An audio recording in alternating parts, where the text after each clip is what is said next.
काजी सराय के नवनिर्वाचित भोलानाथ पटेल ने कहा, गांव का भरोसा नहीं तोड़ूंगा, करूंगा अथक प्रयास। संवाददाता सतीश वर्मा की रिपोर्ट। साक्षात्कार के अगले चरण में हम पहुंच चुके हैं ग्राम पंचायत काजी सराय में, जहां पर हमारी मुलाकात भोलानाथ पटेल जी से हो रही है और नवनिर्वाचित प्रधान है ये। और जानेंगे इस गांव में क्या क्या समस्याएं हैं और नवनिर्वाचित प्रधान का किन किन बिंदुओं पर काम होगा, क्या क्या वो करेंगे आने वाले समय में। और ढेर सारी बातें होंगी हमारे इनके बीच में। मिलते हैं ग्राम प्रधान भोलानाथ यादव। सबसे पहले प्रधान जी, मैं आपको बधाई दूंगा कि आपने काजीसरा ग्राम पंचायत से जो है कि इस पद को जीता और काफ़ी प्रतिनिधियों को जो है कि परास्त किया। और मैं आपके बारे में कुछ जानना चाहूँगा पर्सनली। ठीक है, बहुत बहुत धन्यवाद। आप दोनों भाई लोगों को बहुत बहुत धन्यवाद। मेरा नाम भोलानाथ पटेल। मैं क्लास 10th तक की शिक्षा प्राप्त करने के बाद समाज सेवा करने की इच्छा मेरे अंदर जागृत हुई, जिस वजह से मैं निरंतर 20 वर्ष तक समाज सेवा करने के बाद गांव की जनता की नज़रों में, गांव की जनता के द्वारा प्रभावित किए गए और गांव की जनता ने ग्राम प्रधान बनाने के लिए प्रयास किए और चुनाव लड़ाकर प्रधान बनाए। और मेरी यही शुभकामना है कि मैं गांव की जनता की सेवा तन मन धन से कर सकूं, ताकि गांव की जनता जो मेरे ऊपर उम्मीद और विश्वास की है, मैं उन विश्वासों पे खरा उतर सकूं। प्रधान जी, अभी हम आपके गांव में जो है पूरा भ्रमण किए। हमने देखा कि काफ़ी सुंदर रोड जो है कि आपके गांव के बगल से निकली हुई है, रिंग रोड भी निकला हुआ है और जो कि लखनऊ के लिए रोड जाती है काजीसराय, एयरपोर्ट भी इस रास्ते पड़ता है, काफ़ी सुंदर है। लेकिन आपके गांव के अंदर आते ही बहुत सारी समस्याओं का जो है हमको सामना करना पड़ा। जैसे कभी कहीं भी जो है कच्चे मार्ग है, तो कहीं जो है कि खरंजा का दुरुस्तीकरण नहीं है, कहीं उबड़ खाबड़ रास्ते हैं। इन सब चीज़ों पर आप जो है कि नवनिर्वाचित प्रधान हुए हैं, तो आपका क्या ध्यान रहेगा और क्या कर सकते हैं इसके लिए? जी महोदय जी, मेरा यही प्रयास रहेगा। मैं चुनाव के प्रचार के दौरान पूरे गांव का भ्रमण करने के बाद सभी मार्गों का अध्ययन किए जो मुझे चिंताजनक दिखाई दिए। जितने भी मार्ग बने हैं, चाहे वह खड़ंजे हों या कच्चे मार्ग हों, सभी मार्गों में रिपेयर की आवश्यकता है। हर जगह उबड़ खाबड़ मार्ग है और पानी की निकासी भी प्रॉपर ढंग से नहीं है, जिसके लिए हम सरकार हमारी सहायता करती है तो हम पूरी निष्ठा और ईमानदारी से उस रास्ते और पानी निकासी अर्थात जनता की जो भी समस्याएं हैं उनको पूरा करने के लिए निरंतर प्रयास करते रहेंगे। प्रधान जी, हमने अक्सर गांव में विजिट किया हुआ है, देखा है, घूमा है। काफ़ी दिनों से हम भी जो है कि गांव की समस्याओं से जूझ रहे हैं कि बरसात आते ही शहर हो चाहे गांव हो, वो जल जमाव में डूब जाता है।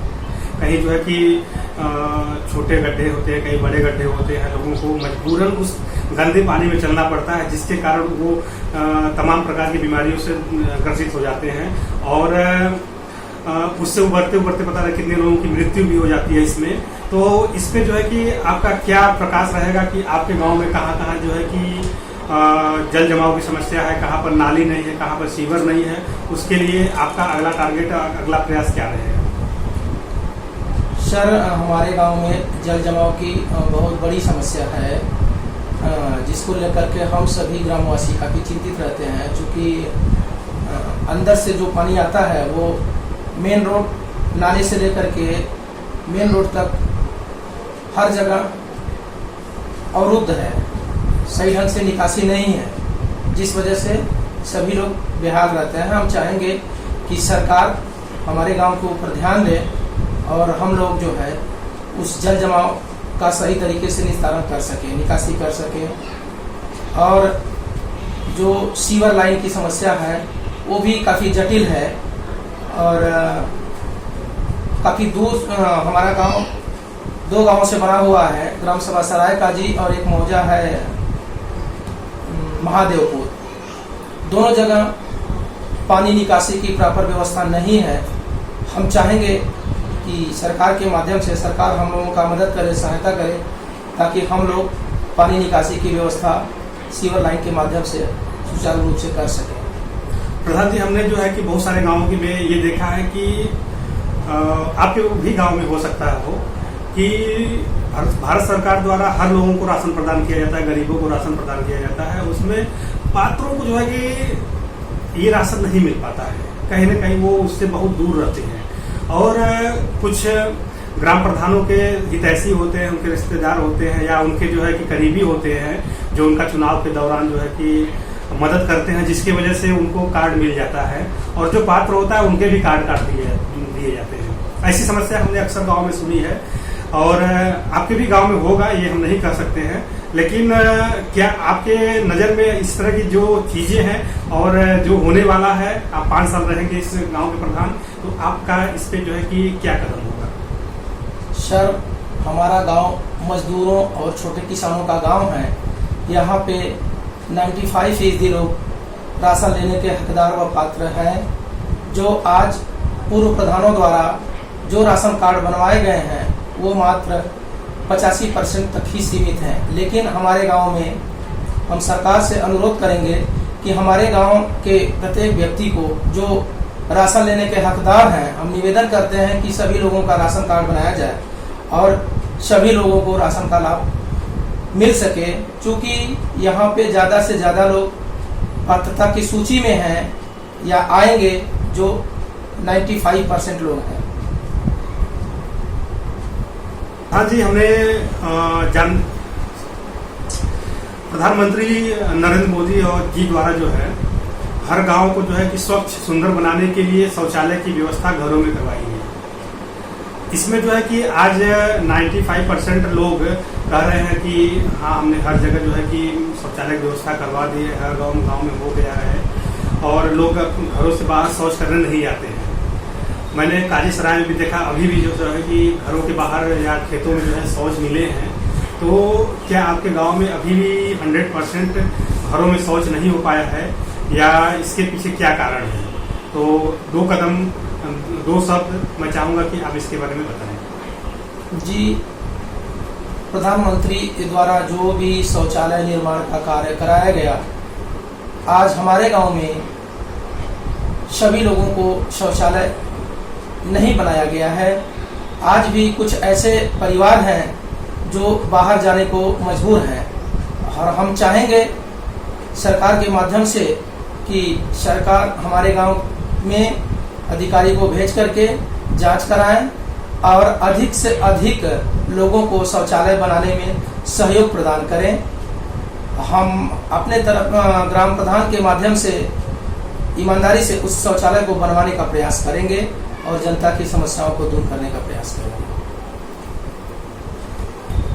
प्रधान जी, हमने मनरेगा के प्रधान जी, हमने देखा है कि मनरेगा में काम करने वाले मजदूरों की संख्या बहुत कम होती है, और लेकिन जब काम का भुगतान किया जाता है तो उसमें जो है कि काफ़ी लोगों का भुगतान करवा दिया जाता है।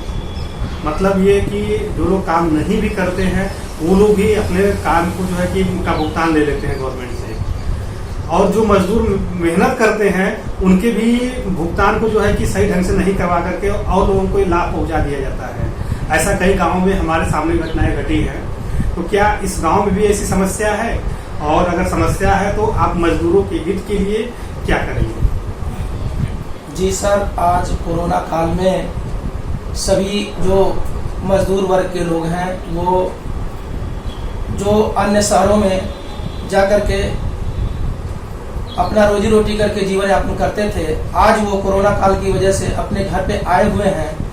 और मनरेगा के माध्यम से हम चाहेंगे सरकार के द्वारा कि मनरेगा के माध्यम से उन गरीब मजदूरों को काम मिले, ताकि वो अपना जीवन यापन कर सकें। और मनरेगा के मजदूर यदि हमारे गांव में काम करते हैं तो वास्तव में हम लोग गांव में जो भी कार्य होंगे उन कार्यों को कराने में हम लोगों को सफलता मिलेगी।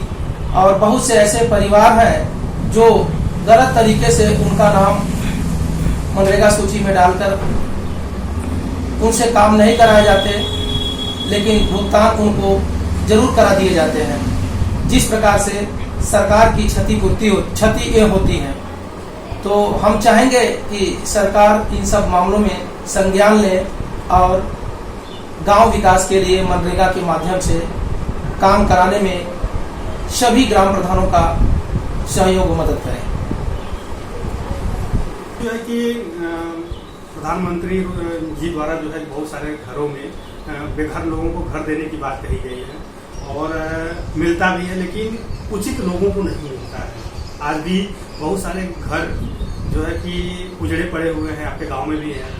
तो इसके पीछे क्या कारण है कि जो पिछले ग्राम प्रधान रहे हैं, क्या वो सही ढंग से जो है पात्रों को नहीं दिलवा पाए, या अधिकारियों द्वारा जो है कि इसमें अनियमितता बरती गई है? इसके पीछे क्या कारण है कि आज भी आपके घर में, गांव में, और बहुत सारे लोग घरों में, कच्चे मकानों में, मड़ई में रह रहे हैं? इसके पीछे क्या कारण है? जी सर महोदय जी, हमारा गांव वास्तव में गरीब और मजदूरों का गांव है।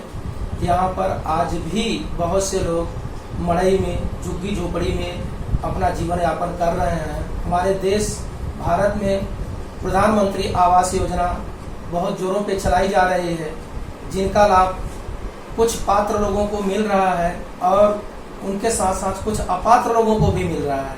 हम सरकार से अनुरोध करेंगे कि सरकार अपने जिम्मेदार अधिकारियों को भेजकर ग्रामीण गांव में रह रहे गरीब मजदूरों की जांच कर उनका आवास बनवाने में सहयोग प्रदान करें, ताकि गरीब जनता को भी रहने के लिए एक उनका मकान हो, ताकि वो भी अच्छे ढंग से अपना जीवन यापन कर सकें। हम सरकार से यही अनुरोध करते हैं।